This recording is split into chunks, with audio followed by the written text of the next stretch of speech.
जाली है, क्या है उसको लेकर जिस तरह से बसपा विधायक क्या नहीं पाएंगे? देखिए, भारतीय संस्कार, संस्कृति और सनातन धर्म में सुख दुख बांटना ये मनुष्य की प्रकृति में या मनुष्य के हिस्से में होता है।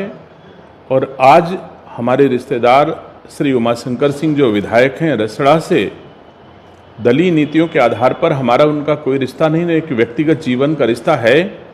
और ऐसे में सुख दुख बांटना हर रिश्तेदार परिवार के लोगों की जिम्मेदारी बनती है। आज उनके घर पर आयकर विभाग ने रेड की, जबकि देश प्रदेश के राजनेता, देश प्रदेश की संस्थाएं सब जानती हैं कि 2 वर्षों से श्री उमाशंकर सिंह जी को ब्रेन का 4थे स्तर का कैंसर है।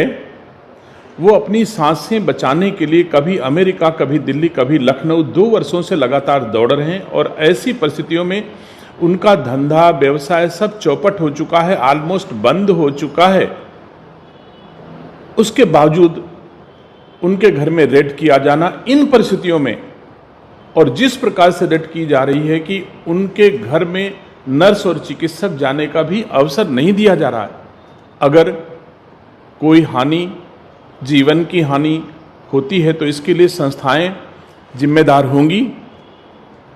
और मैं समझता हूं कि दुर्लभतम अपराधों में भी जब ऐसी परिस्थितियों में कोई न्यायालय जाता है तो माननीय न्यायालय भी दया के आधार पर उस याचिका को स्वीकार करके दोषमुक्त कर देती है। मैं दोषमुक्त करने की बात नहीं करता हूं, अगर दोषी हो तो चाहे जो सजा दी जाए, लेकिन क्या यह अवसर राजनीतिक बदले की भावना से प्रेरित होकर के किसी को दंड पहुंचाने अथवा पीड़ा पहुंचाने का अवसर हो सकता है?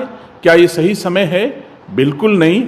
इसलिए ईश्वर सद्बुद्धि दे उन राजनेताओं का जो बदले की भावना से पीड़ा पहुंचा रहे हैं। इन परिस्थितियों में मैं समझता हूं किसी भी संस्था को ये हक नहीं है और इस समय ये कार्रवाई किसी दशा में उचित नहीं कही जा सकती।